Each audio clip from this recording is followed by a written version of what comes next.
مثلهم كمثل الذي استوقد نارا فلما أضاءت ما حوله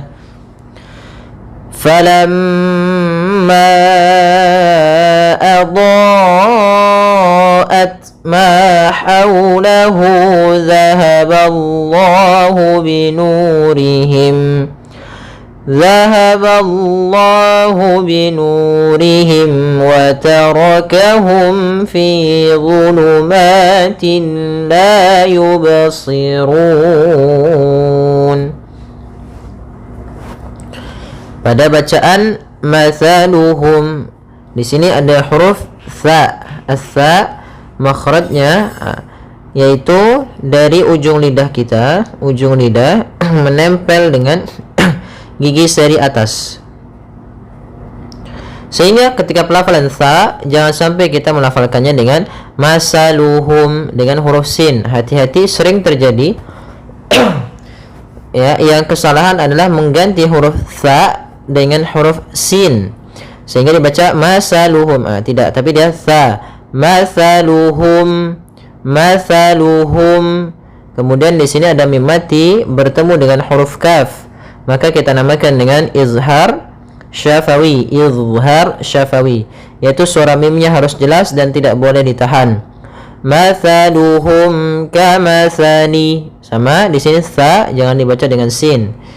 Jangan juga dibaca dengan shin. Misalnya kama syali, tidak, tapi kama tha, tha, thanil ladzi. Kemudian di sini pada lafal alladzi ada alif lam syamsiyah.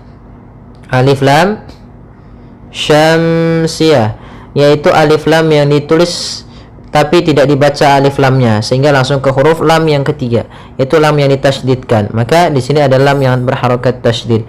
Kamathalil ladzi istawqada nara. Kemudian pada lafaz this, ini pada dasarnya ya sukun ketika didahului fathah kasrah maka dia panjang. Akan tetapi di sini huruf ya-nya tidak dianggap ada karena dia setelahnya ada alif yang dia tidak berharokat kemudian bertemu dengan huruf sukun. Maka kaedahnya ketika ada huruf sukun maka yang dianggap adalah sukun yang terakhir, maka langsung ke huruf sin. Hati-hati juga di lafal huruf zal. Ini huruf zal ya, bukan zai. Hati-hati jangan membacanya dengan za. Misalnya kamathalil ladzis, maaf, kamathalil lazis dengan zai. Tapi dia kamathalil ladzis za, this. Sempurnakan sifat sinnya. Sin yang dimana dia punya sifat hamas, mengalirnya nafas kita. Kemudian dia juga sifat sofir, sofir yaitu ada desisannya seperti desisan burung. Kemudian istawqada nara. Kemudian pada lafal tau di sini ada bacaan lin. Bacaan lin yaitu suaranya adalah lembut pada lafal waw sukunnya. Istawqada, istau dengan dimonyongkan bibirnya. Istawqada naran fa. Kemudian pada lafal na ada fathah bertemu alif, maka dinamakan dengan mad tabi'i. Panjangnya berapa harokat? Mad tabi'i panjangnya 2 harokat. Kemudian naran fa, di sini ada fathatain bertemu dengan huruf fa, maka kita namakan dengan bacaan ikhfa, yaitu suaranya harus disamarkan, suara tanwinnya disamarkan kepada huruf fa. Maka makhraj huruf fa, makhrajnya adalah gigi atas, gigi seri atas bertemu dengan bibir bawah. Maka fa ada aliran nafas. Fa memiliki sifat yaitu hamas. Hamas artinya mengalirnya nafas. Maka naran fa langsung samar-samarkan ke huruf fa. Karena ifa itu membaca di antara idgham dengan izhar. Kalau idgham memasukkan, kalau izhar yaitu menjelaskan suara nunnya. Maka di sini disamarkan suara tanwinnya ke huruf fa langsung. Kemudian falamma. Kemudian pada lafal ma di sini ada bacaan gunnah. yaitu mim yang berharokat tasydid, maka suaranya harus ditahan dulu gunnahnya. Falamma, baru dibaca ma-nya. Kemudian pada lafal ma ada bacaan mad jaiz munfasil, yaitu adanya huruf hamzah yang datang setelah huruf mad dan hamzah tersebut di lain kata. Maka mad jaiz munfasil bisa kita definisikan yaitu apabila adanya huruf hamzah yang datang setelah huruf mad dan hamzah tersebut berada di lain kata, maka dinamakan dengan mad jaiz munfasil. Untuk panjangnya adalah 4 harokat. Kalau kita uraikan, mad artinya panjang, jaiz artinya boleh, munfasil artinya terpisah. Maka yang dimaksud dengan terpisah yaitu hamzahnya terpisah daripada huruf sebelumnya atau di lain kata. Panjangnya kita panjangkan 4 harokat, maka cara membacanya yaitu falamma adha'at.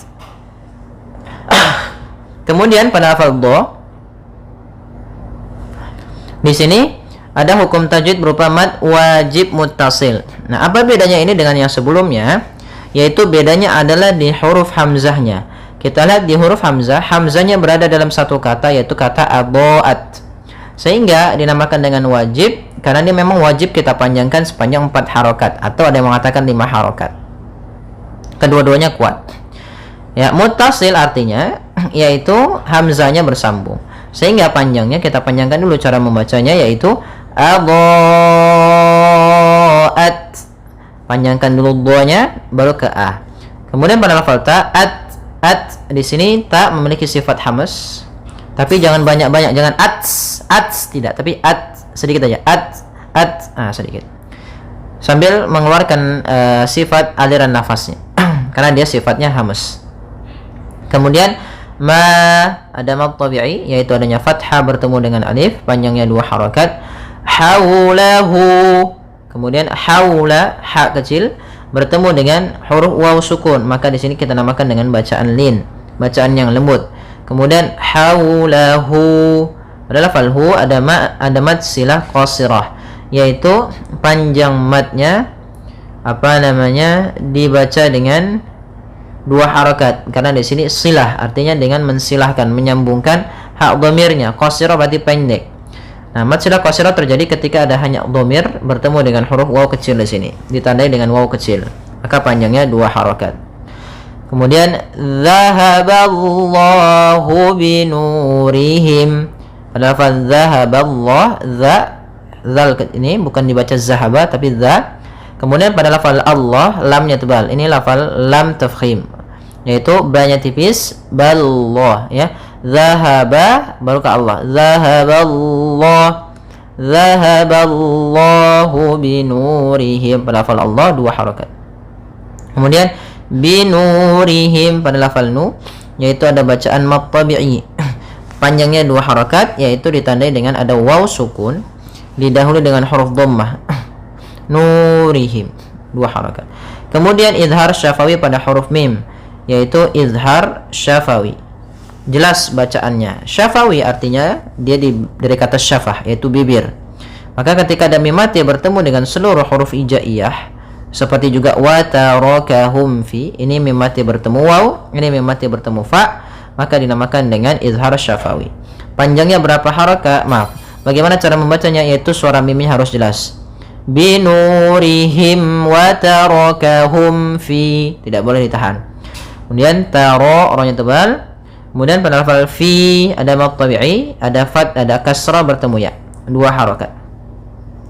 Kemudian zulumatillah, dha tebal, dha makhrajnya sama seperti huruf dzal dan tha, tapi pangkal lidahnya dia terangkat dan idba. Maaf, pangkal lidahnya terangkat. Ya, pangkal lidahnya dia terangkat karena dia huruf isti'ala. Fi zulumatillah, fi zulumatillah, maka dia dan dia Allah juga termasuk huruf yaitu huruf idbaq ya, langit-langitnya melekat ke atas. Kemudian ma ada mad tabi'i yaitu fathah bertemu alif, panjangnya 2 harakat. Tilla ada tanwin bertemu lam, maka dinamakan dengan idgham bila gunnah. Maka kalau kita mendapati dalam bacaan Quran kita ada tanwin bertemu dengan huruf lam, maka dilangsungkan masuknya karena idgham. Idgham artinya memasukkan bila gunnah tanpa disertai dengan gunnah. Kemudian pada lafal la ada mad tabi'i yaitu fathah bertemu alif.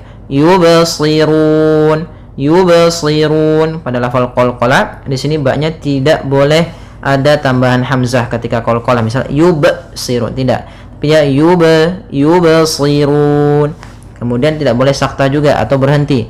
Misalnya yubsirun, tidak, tapi langsung saja la yubsirun.